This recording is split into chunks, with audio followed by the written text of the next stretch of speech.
Fornleifar færu undir borteiga í Eldvörpum ef borað yrði þar eins og gert ráð fyrir í rammaáætlun sem nú til umræðu á Alþingi. Þar mikið af mannvistarleifum sem ekki hafa verið rannsakaðar. En þá ætlum við að segja ykkur frá því að heilmikið af mannvistarleifum og fornminjum í Eldvörpum sem ekki hafa verið rannsakaðar. Tilstendur að bora á svæðinu því það í orkunýtingarflokki í rammaáætlun.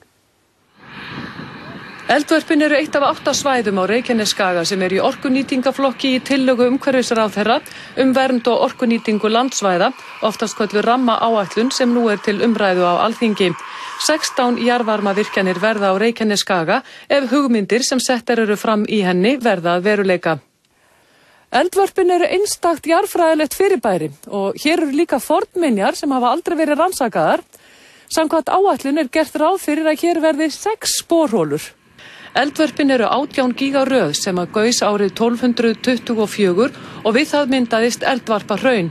Gígarnir eru allir heilir og eru sumir þeirra manngengir. HS Orka hefur rannsóknar- og nýtingarleyfi í Eldvörpum. Nú stendur yfir mat á umhverfisáhrifum vegna fyrirhugaðra borana á 5 holum en 1 hola var boruð á svæðinu árið 1979. Og þegar var verið að gera það svæði klárt til borunar, byggja upp vorteig sem þeir kalla, þá fór jarðýta í gegnum þekju og helli og þar fundust hleðslur og bein og það óútskýrt. Margar fornminjar eru á svæðinu. Grótbyrgi eru hér sem nefnd eru Tyrkjabyrgi, gamlar gönguleiðir og í nokkrum hellum hafa fundist mannvistarleifar.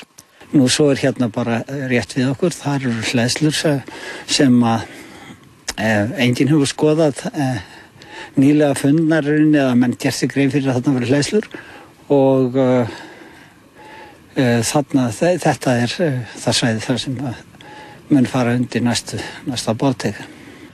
Nú verið að kortleggja fornminjarnar og mannvistarleifarnar en engar rannsóknir hafa verið gerðar á þeim. Það hefur ekkert verið skoðað af þessu sem hérna.